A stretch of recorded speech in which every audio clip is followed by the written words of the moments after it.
Good evening and welcome to another in a series of Talk Sports, where we get to speak with the movers and shakers of sports, particularly in Grenada and the Caribbean, the sportsmen, the sportswomen, as well as the administrators, both past and present. Well, on this evening's program, we'll be talking some basketball in general, but some other things, because we have our guests as the technical director of the Grenada National Basketball Association, Mr. Kester Elcock, who is also the chairman of the Private Primary School Games Association in Grenada. So we'll be doing two, duties in the context of the basketball as well as the private primary school in Grenada. As you know, the private primary schools, they have been clamoring for direct involvement in sports, especially at the primary school level in Grenada. There have been some inroads, but I think by and large, they believe that the private primary schools can be directly involved in the sporting landscape, especially the primary schools in Grenada. So we'll be talking to Mr. Kester Elcock about that, as well as basketball. As the technical director of the Grenada National Basketball Association, as you recall, for the past few weeks, we have had a number of inputs from basketballers themselves, speaking about their journey from the local shows into the U.S. colleges in particular, and into the professional league. So we'll want to hear from Mr. Elcock about the plans and programs by the National Basketball Association. May I say the Grenada National Basketball Association. Don't want to be confused with the NBA. Let's welcome Mr. Elcock to the program. Good evening to you, Kester. Good evening to you, Michael. Thank you for having me. Yes, and good evening to you, and good evening to your viewers. A very popular program, I must say, on social media nowadays. I'm glad that you have me here this evening. All right, thanks very much. And let's kick it off with some basketball in terms of the Grenada National Basketball Association as technical director. What's the status of basketball in Grenada as it is now? Well, as it is now, there actually not much activity going on other than the persons who are involved in the regular daily sweat on the basketball court. That being said, I must say that we know that COVID has put a tailspin on a lot of different plans that organizations like ourselves had. This is our second tenure as the executive of the Grenada National Basketball Association. We've had election in earlier this year, and overwhelmingly the executive we were revoted back to our present position. And just like in our first tenure, what we did, we actually put forward some plans, short, medium, and long term, as we want to achieve, so that we can grow basketball in Grenada. We are quite aware that basketball is not one of the premier sporting disciplines in Grenada, but we want to change that culture. So one of the things we actually had planned, we partnered with the Grenada Olympic Association and also with the Ministry of Sport to have a coaches workshop, and it was under the Olympic Solidarity movement that we did our program. We wrote our program to our LOC, and they sent in our program to the IOC, and the Olympic Solidarity had actually gave the okay and the green light and the funding for us to have a coaches workshop. So what we did is that we shortlisted 15 coaches from around the island, and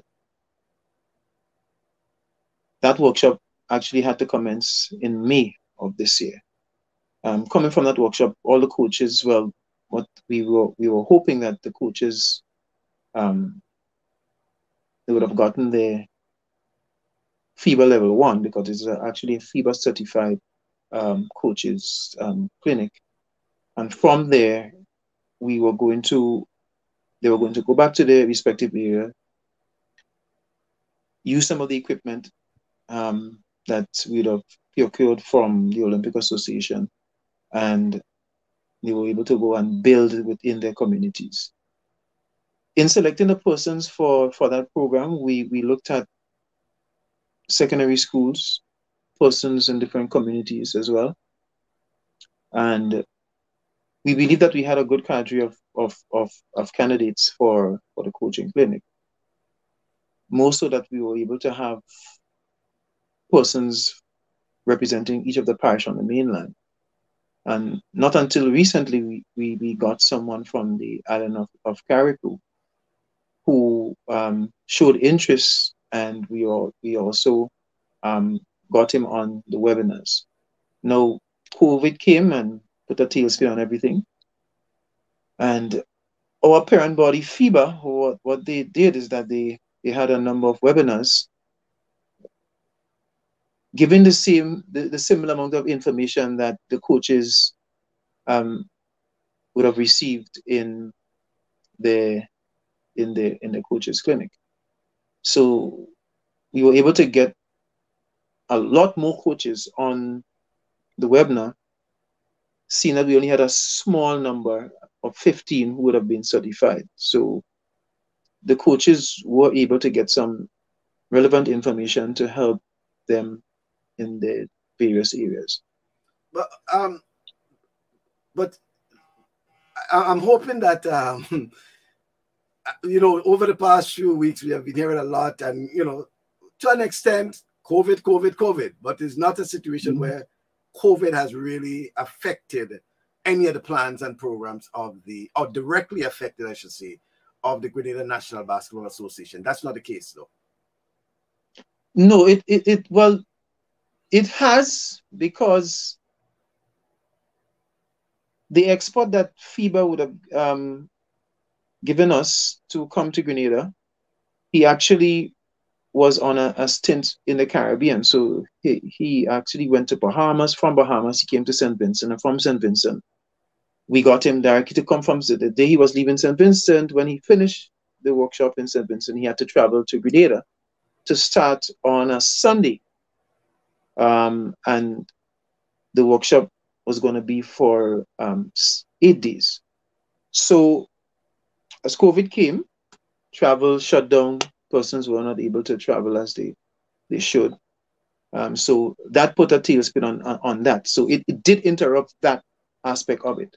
We also had planned for December a 3-on-3 national tournament, and that again had to be put on hold. That being said, the Olympic Association, along with the 17 different sporting associations in Grenada, we met on September 19th. And what we did is that we put together a set of guidelines as to the reopening of different sporting disciplines. Using the WHO protocols and also protocols from our parent bodies, we were able to put together a very extensive document to help, one, start training, and two, start competition. So for instance, you saw football, and football was actually the catalyst in taking it to the Olympic Association, because they had a set of plans from FIFA in place, and it trickled down to GFA, and they were able to set up and have their football tournaments being streamed and so on. So it did affect some of the things that we have. We had planned, but for next year, there are a set of plans that we are going to go forward with, bearing in mind that we have to follow the guidelines and protocols that the the Grenada Olympic Association and the associations agreed upon. Okay, and going back to a point you made in the opening, and just for clarity, is it that you're saying that basketball is not a popular sport in Grenada, not popularly played? I mean, what's the clarification there? Because many will say that basketball is popular in Grenada. Right. Okay. I would say basketball it is popular, but the level of notoriety I think that basketball should be getting is not getting it. We've just, okay, for instance, in 2018, it was the first time a national team traveled out of Grenada since 1982 or 84. Somebody might maybe correct me on that.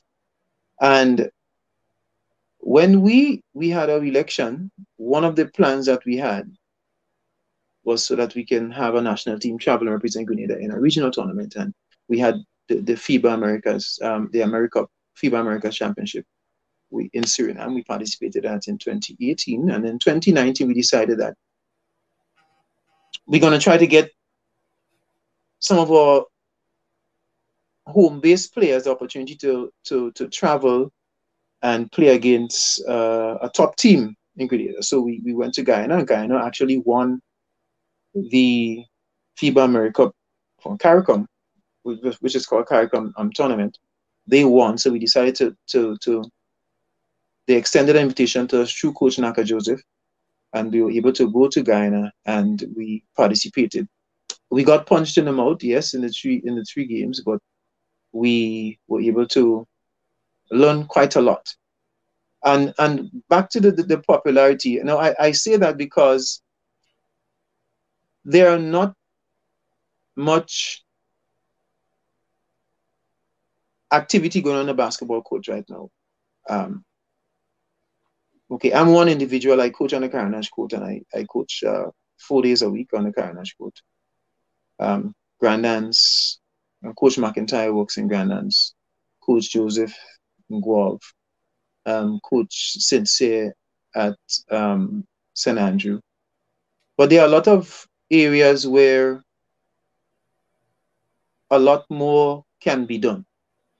And I say that to say, I understand that, but I understand that, and I know where you're developing your point, but I saw Martin Alexander put a point in terms of popular on TV, and many will argue that when it comes to whether it's global audience, even a Grenada audience, probably more people watch basketball than probably even the English Premier League that's played almost every weekend.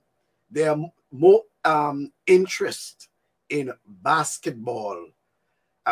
So you may have a point in terms of, I don't know if the popularity in the sense that, competitions, local competitions, whatever it is, but when it comes to basketball as a sport, the argument is always there that basketball is probably one of the most popular sport on TV, and by large, have the interest of the world.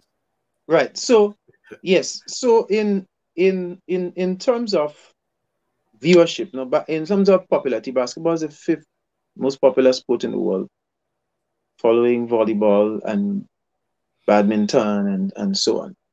But in Grenada, for the viewership, for viewing, for instance, for the secondary school basketball final, I think that was one of the biggest crowd that I have ever seen watching a basketball final. That maybe and a final in Guelph with Guelph play. Yeah. And you're talking about the recent secondary schools? Recent secondary school basketball. Yes, recent secondary school. Okay. No, that was, I think that gave basketball a boost in the arm. And we at the Basketball Association wanted to run with that one time because one, the game was of a very high standard. The officiating was of a high standard. Then we were able to it was able to be broadcast live on Facebook for persons in the diaspora and persons to sit at home and look at it. And coming out of that, we saw that our investment going forward should be in developing youth basketball. And one of the reasons for that is that we look into, first of all, have introduced in the secondary school an under 15 basketball tournament. Now, it's one of the few sporting disciplines that there is no under 15 component into the secondary school level. So we have been speaking with the Ministry of Sport through the head coach, Mr. Benjamin, to see how best it can be introduced in the secondary school to have under 15 basketball. Our next thing to look at is a grassroots program. Currently, there is absolutely very, very, very few grassroots programs being run in Grenada. Very few. But as technical director of the GNBA, wouldn't that be falling in as part of your responsibility? Yes. So then why? So then the question is why? So our main focus in the first 4 years, as I said, after we had our plans and we decided, okay, this is what we want to do. So we decided we want to have our national tournaments running cyclic. So every year we have them running at a specific time. We decided we're going to introduce on the 23. We had on the 23 running yearly. We went down. We said we're going to have on the 20. Then we went into the private sector. So we had an intersector games, and looking at building for the future. Our next main focus going forward is our grassroots program. I've already done a project proposal to submit to the IOC. They have approved the proposal.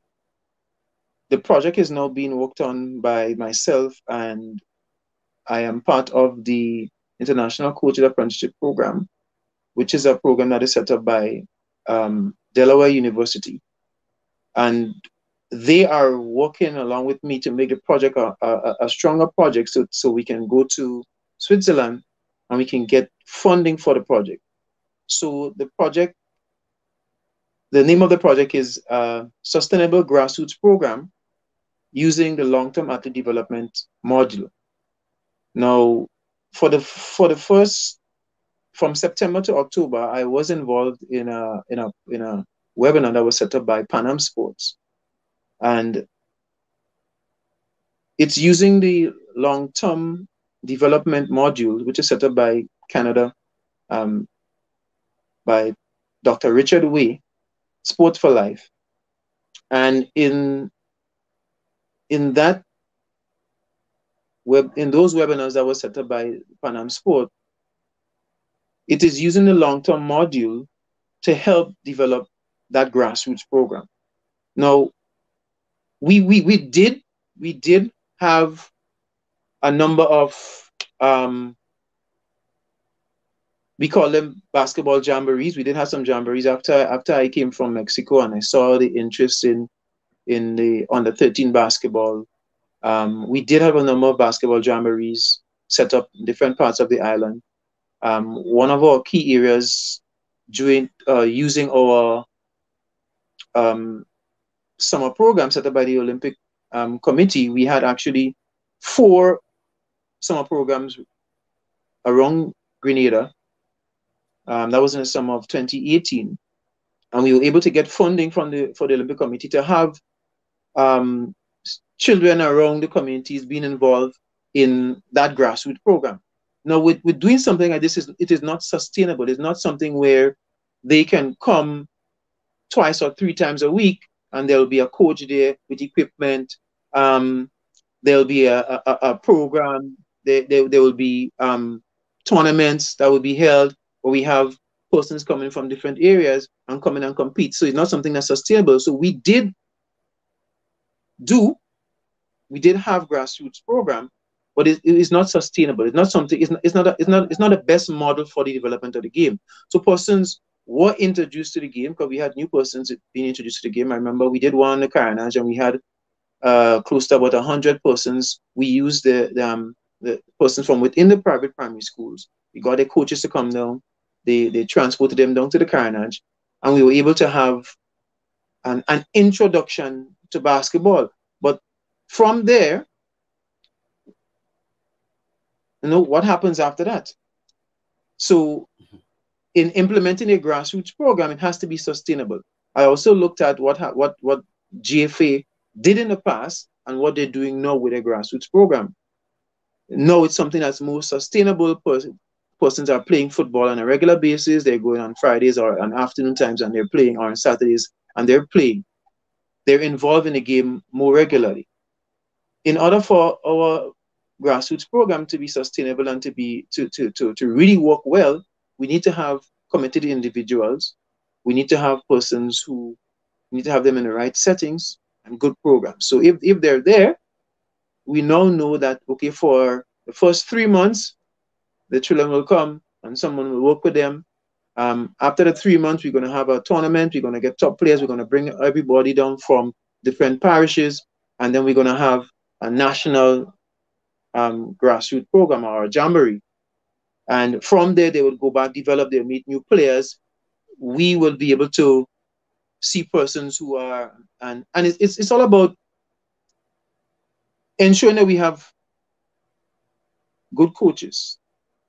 Because if we want to make sure that everyone in whatever area or whatever community they're in around Grenada, that they are doing something that everyone else is doing. So it has to be sustainable. So it must not just be something that we just, because we did, I said, we did do grassroots program, but it was not sustainable. We just did it because we wanted to introduce persons, get persons to play the game, and so on. But it's not something that we have sustained, because I go to Guav, we do something in Guav, we work with a coach in Guav, or we go to Grenville, we go to Laborie, we do that.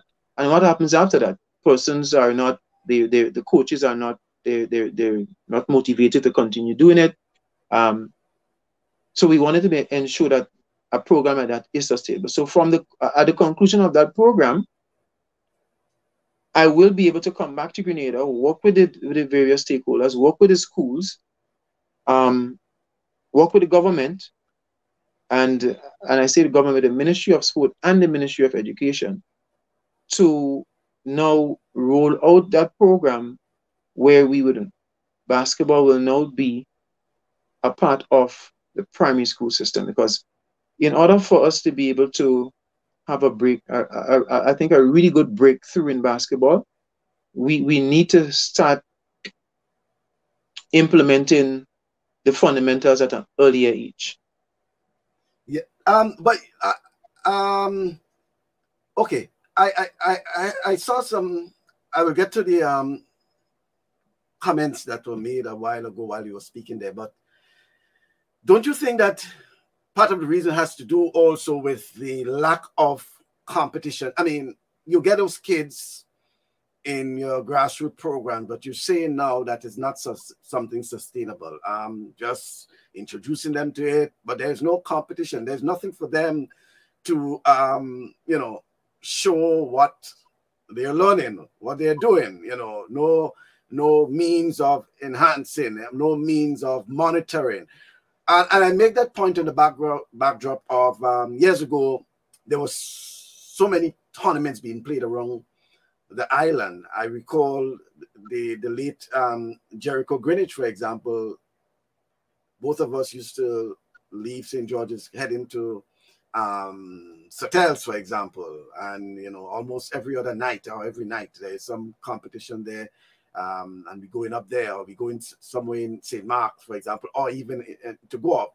So gone are the days where we had these competitions being played almost right around the island. St. Andrews had basketball, and by the way, I understood, someone told me that there was basketball tournaments being played in the parish of St. Andrew back in the 70s, something that probably someone will talk about in another program though. But yeah, there was this competition being played in St. Patrick. St. Andrews had a league. But Guelph was almost like the mecca of basketball. And then you had also the Grandans, and there was also the Coronet, for example, where you have had basketball tournament. And then of recent, with the indoor facility in Laborie, you had a number of teams that were playing tournaments there. So the point I'm making now, don't you think, and let's forget COVID for now, because even before COVID, there wasn't anything. Don't you think that part of the reason has to do with lack of competition? Yes, I agree with you. And before COVID, I must say that the current Basketball Association, what we did, we inherited an atmosphere, an environment where there were one or two competitions around the country. So we know that Wagiti had a tournament in Guelph. I used to run a tournament religiously in Laborie. German would also have a tournament on the Carnage. But persons who were involved in running and managing the tournaments, okay, so we know Guelph would have a tournament, the local tournament every year. We are now trying to revive the St. George's League, working with the River Road community. German is no longer a member of the Carnage. But at the Basketball Association, we've been trying to have tournaments. One, funding is something that was very difficult to come by. So that's the reason why I went back to say, okay, we had every year, we had the national tournament running, except for 1 year, we didn't have the national tournament running.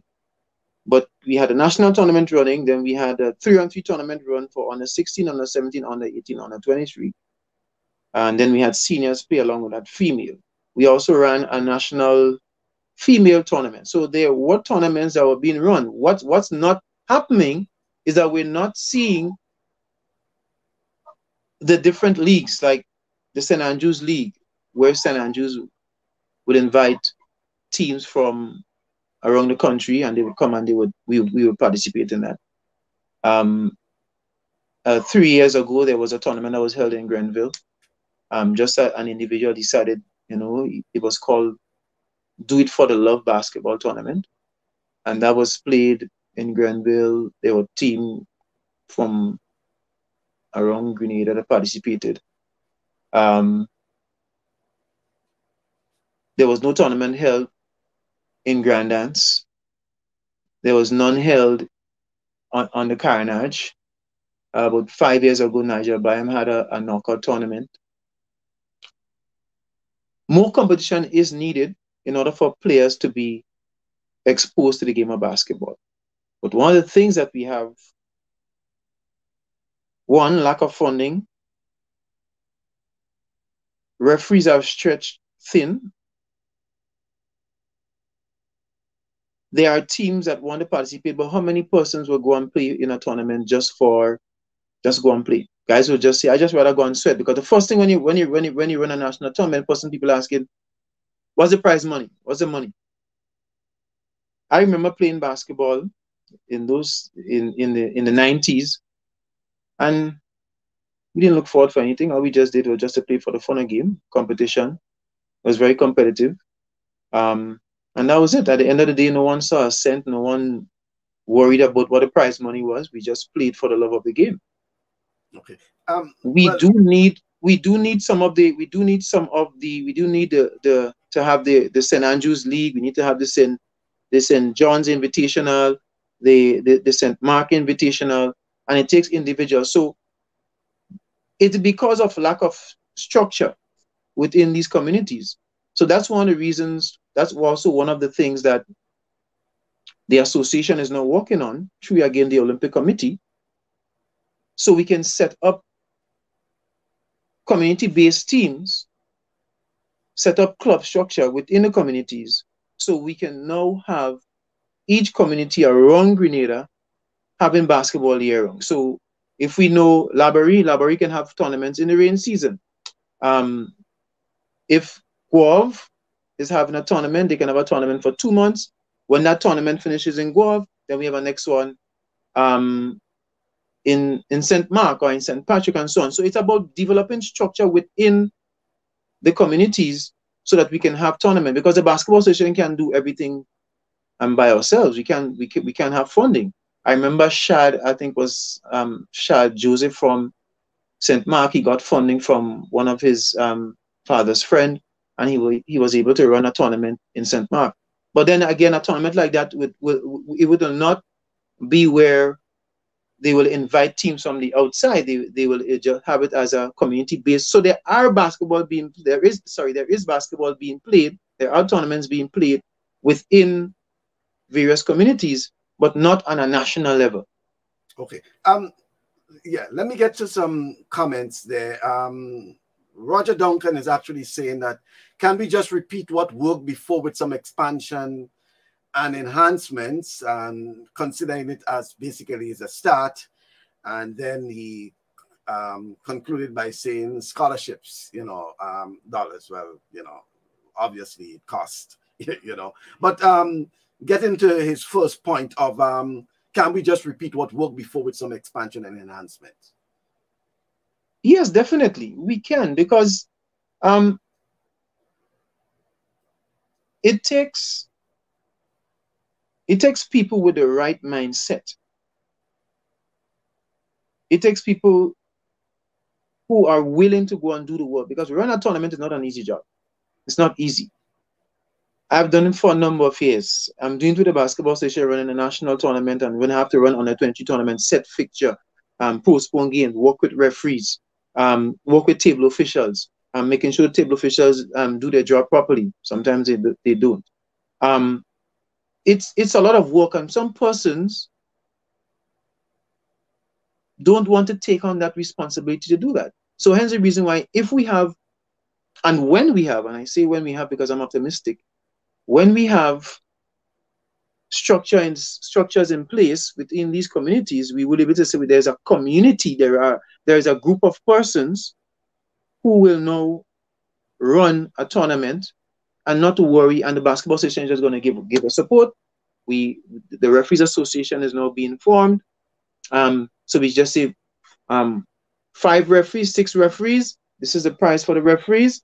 If the price can be subsidized, it will be subsidized. And here are the referees. We're going to supply the referees, run the tournament. We'll have developed table officials.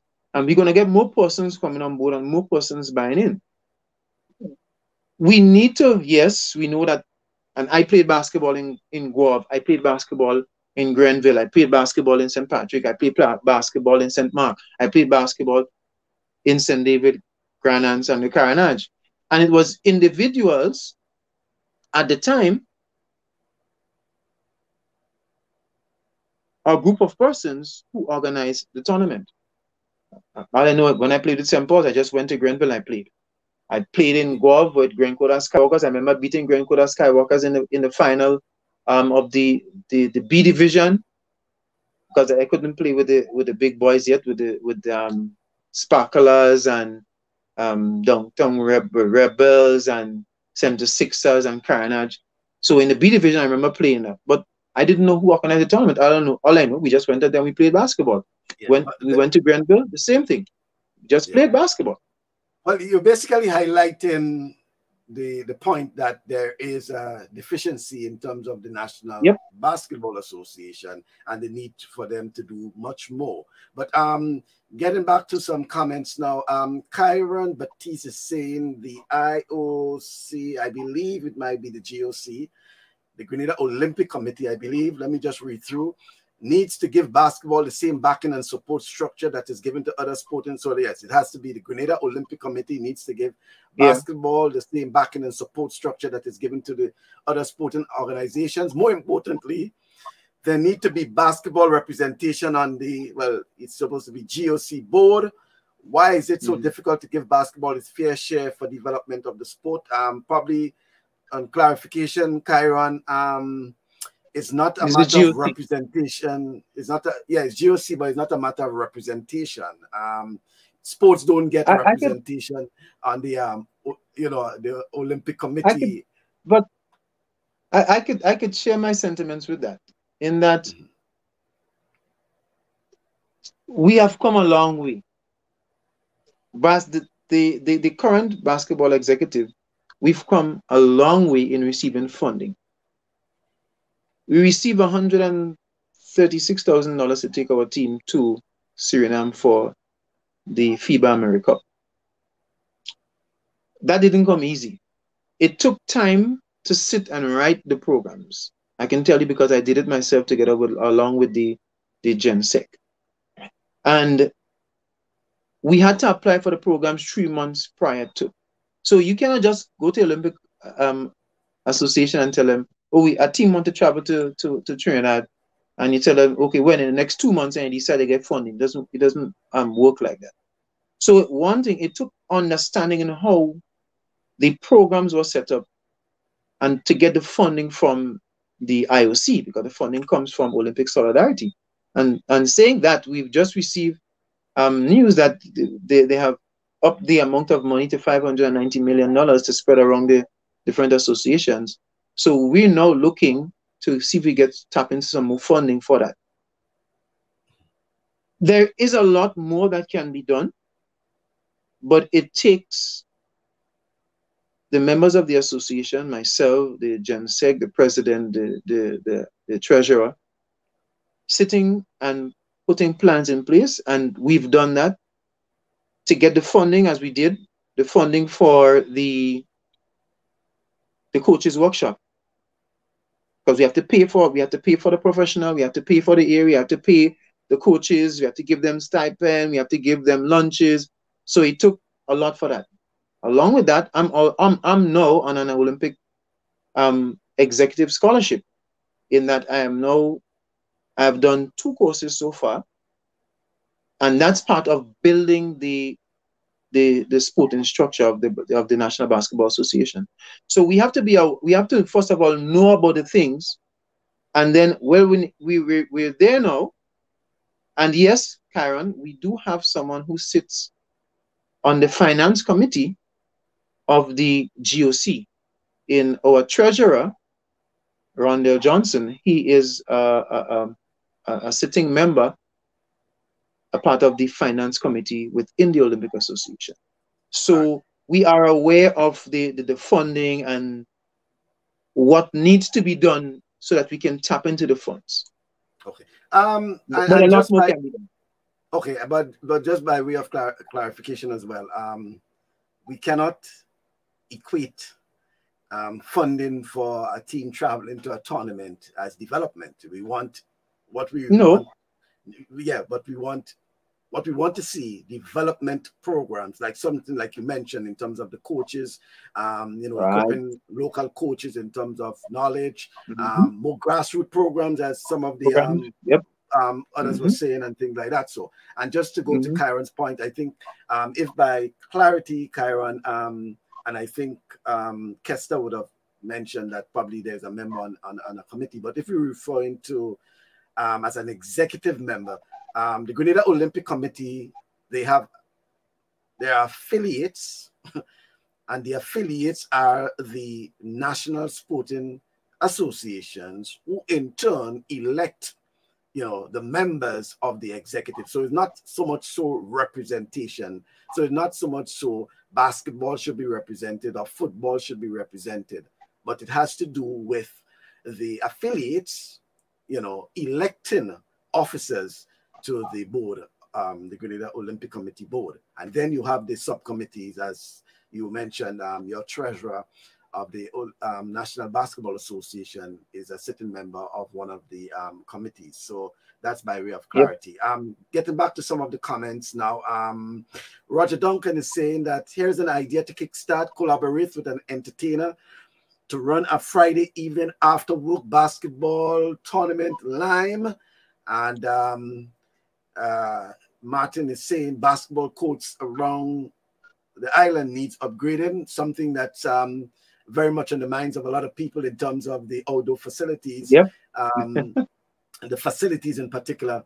And then I think Roger say, oh, he's saying good night. Probably he's going to sleep, you know. But the idea from him about the Friday evening after work tournament line probably kickstart the program. Yep, that's an excellent idea. And I need to touch base with Roger. Roger, if it's the same Roger from Co-op Bank, then I can get in contact with Roger. Yes, you can always get in touch with him. Yes. I must say though, on the point that my friend made there, Martin, with the facilities, within the workshop I did with Sport for Life from Canada, Dr. Richard Way emphasized on the point that in order for any sport to go forward, you need good people, good programs, and good places. Now, we are very much aware that basketball is an indoor sport. And in Grenada, we have one indoor facility. And I remember when we had a visit from our local technical man from FIBA. They were actually looking at different facilities around the Caribbean to see how best they can start the same AmeriCup with having the same Nations League to see if we can host a regional competition. And when he went to Laborie, out of 10, Laborie was rated a 2. And they would not give any matches to a country who has a low rating under 8. So Grenada would have already been out of even hosting a match. And matches were supposed to be home and away. So we do need, and not just basketball, because there are a lot of other sporting disciplines that they're suffering because there isn't a indoor facility that can host a tournament of a high caliber. I remember netball spending a lot of money. Let's just summarize it and say we do need an indoor facility, or what they call sometimes an indoor gymnasium that can facilitate a multi-purpose indoor facility. We need a multi-purpose indoor facility. Netball spent a lot of money to have a netball tournament, and it rained the entire weekend. They spent money to get the teams down in Grenada, and they couldn't even use Laborie because, again, Laborie is marked out for only basketball. In order for the games to be moved to Laborie, a lot of logistics you can't plan for that today for tomorrow. So yes, we do need, and we're crying out. We actually, there is a committee, and they contacted members of the different sporting facilities, sporting disciplines, associations, and we formed a committee with the then Minister of Sport to brainstorm on some different places to set up an indoor facility, and it had to be taken to cabinet to get approval for the funding so we can have that. It is needed, and what is needed is not like what Laborie has. It takes some galvanizer cover, you send up some blocks. It has to be of a high standard.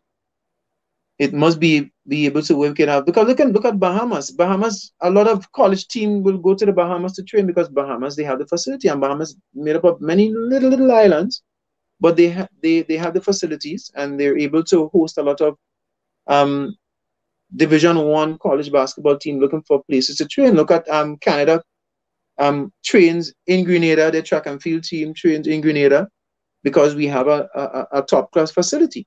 And if we have that, when we have that, we'll be able to have sports tourism. We're always talking about sports tourism. We can have it. We just need to build it.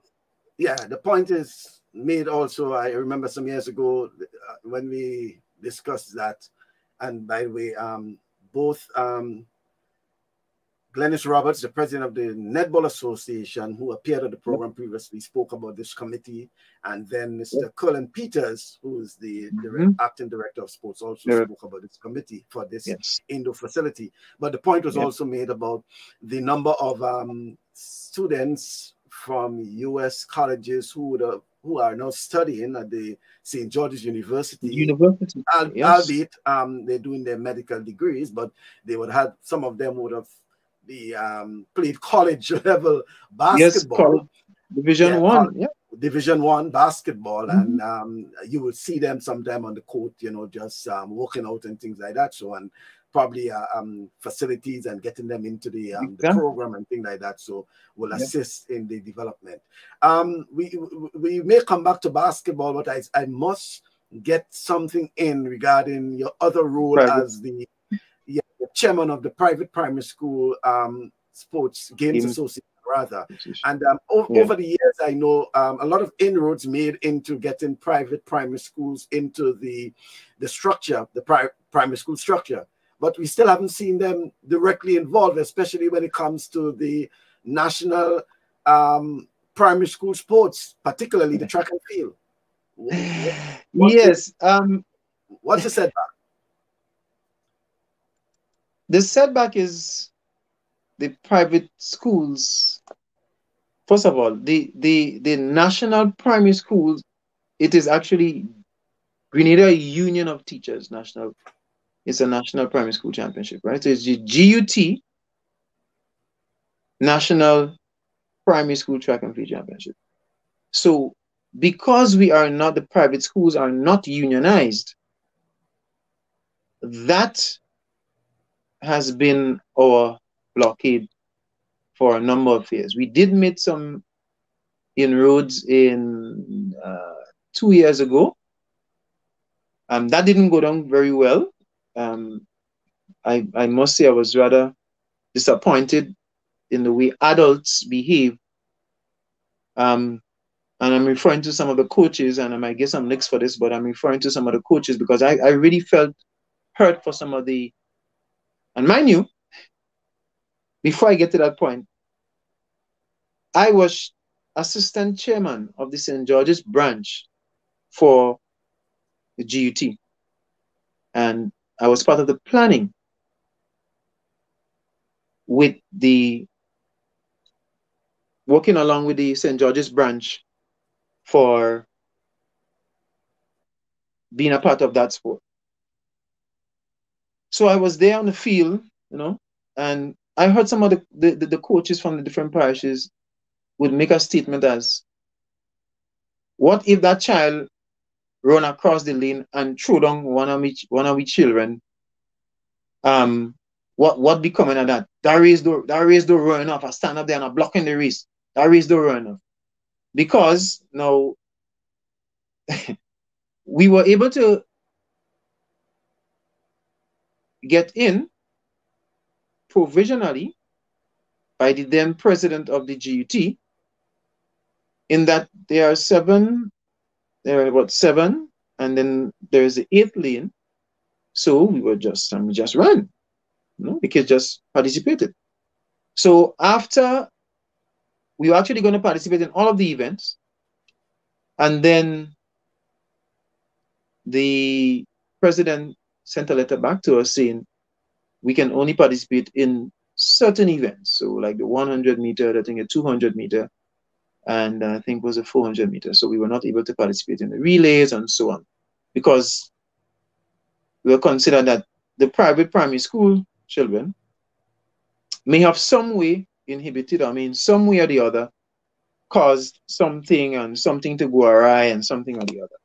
Mind you, for the last 5 or so years, the #1 sprint female, male, and if not #1, #2, and very close #2, came from private schools.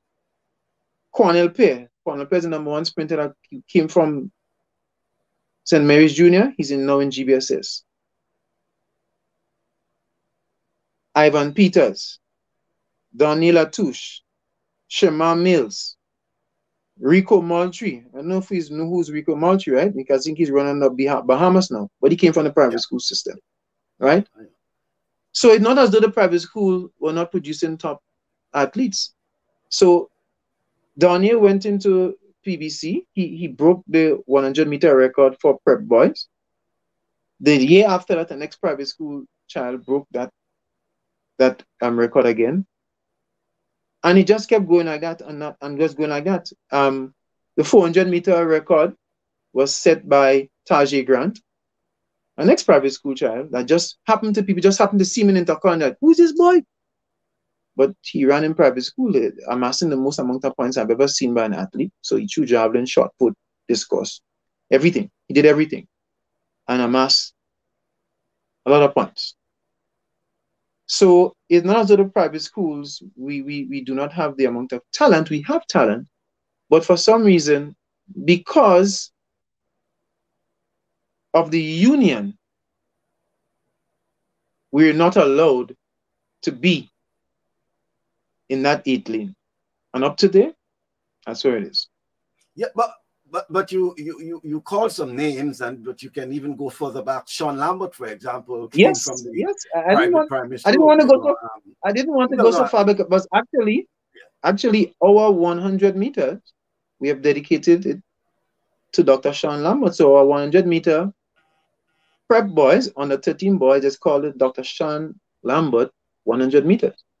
I spoke to his mom and dad about it, and we actually want to get him here because we give the person who wins the 100-meter, we give them a trophy, a challenge trophy, and if the same school does it, they get 2 trophies. They get a personal trophy and then they get a challenge trophy. And the same school wins that 100-meter for 3 years, the school gets to keep that challenge trophy. So yes, Dr. Sean Lambert is one of the persons that we are aware of. I didn't want to go so far back, but yes, from the private schools.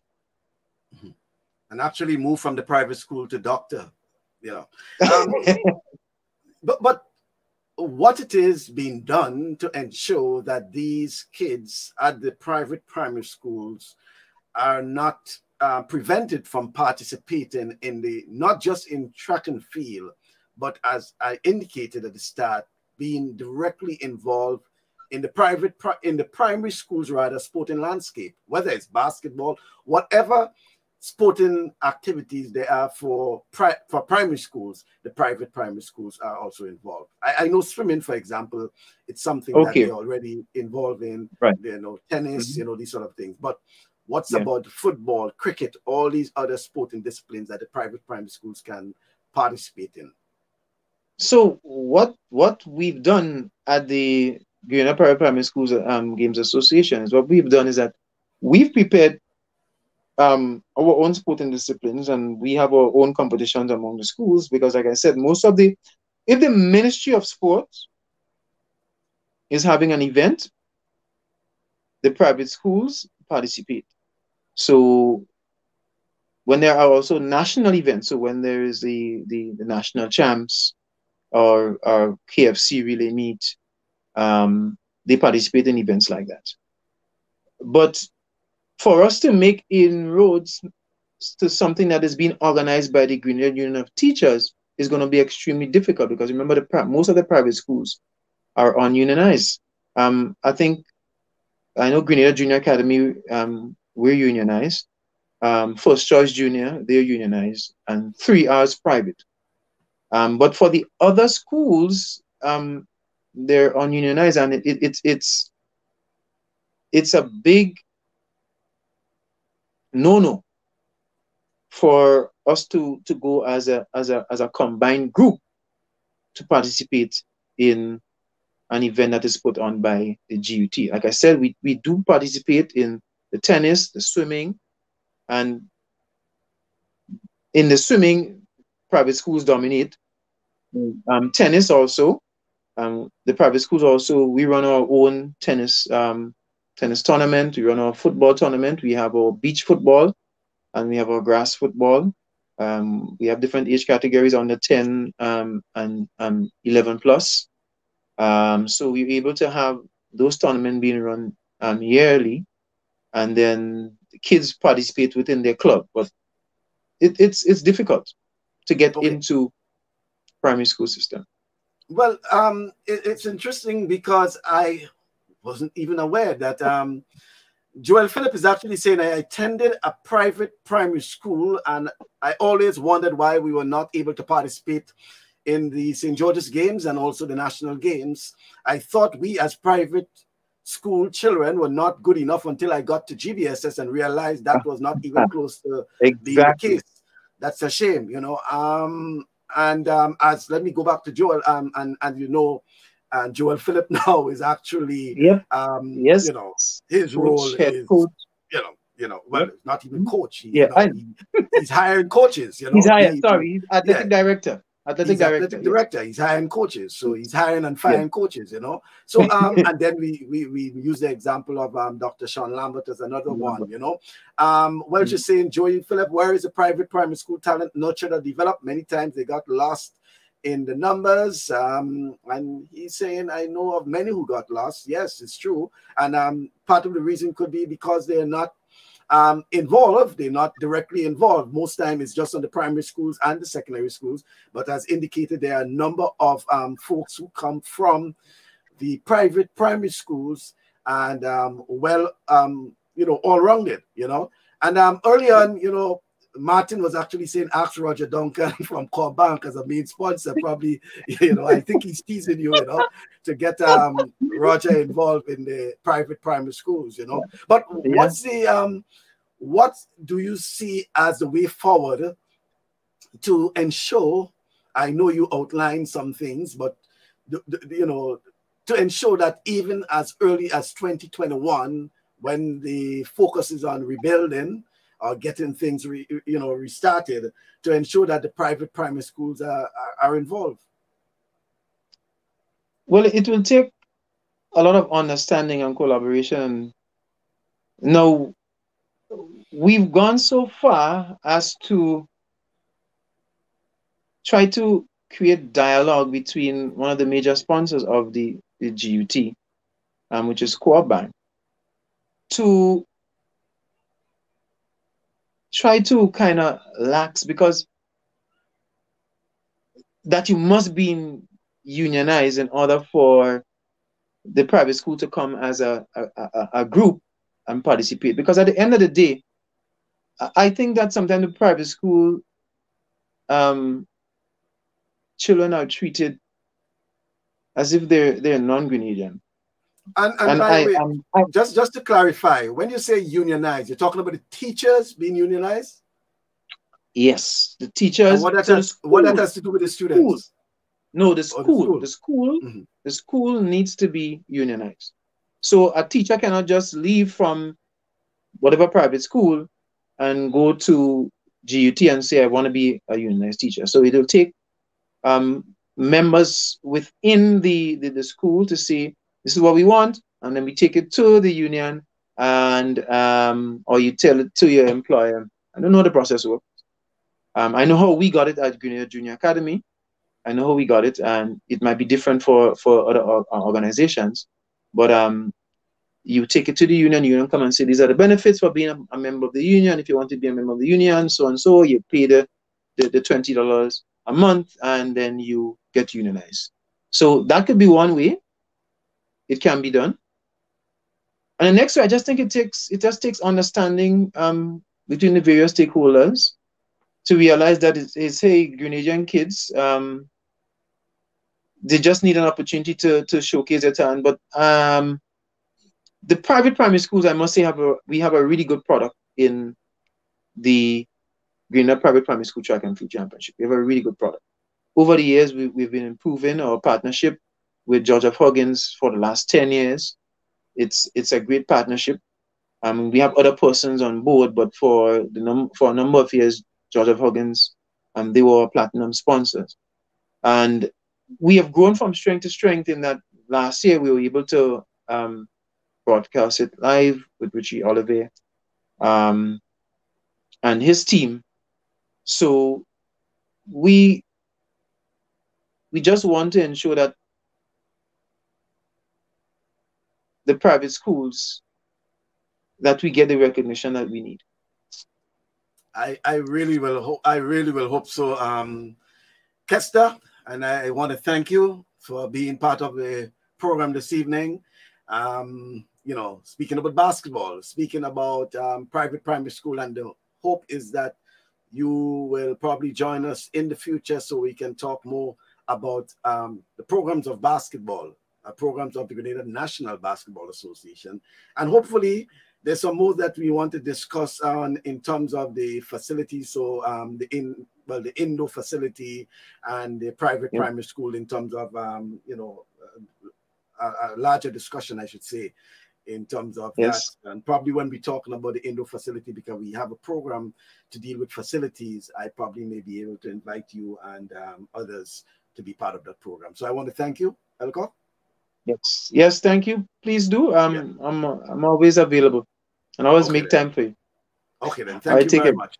Yeah, I appreciate it. All right. So that's Kester Elcock, who is the chairman of the Private Primary Schools Games Association, and he was earlier speaking as the technical director of the Grenada National Basketball Association, as he indicated, you know, the development programs and the assistance being received from the Grenada Olympic Committee and some of the programs. So we look forward to some good things from the Grenada National Basketball Association and for basketballers in Grenada come 2021. And hopefully his push to get the private primary schools more involved in the sports, and probably a call for the GUT to see how they can assist, because as we indicated, so many of these kids who came from the private primary schools, they have gone on to represent Grenada. They represented Grenada, and some of them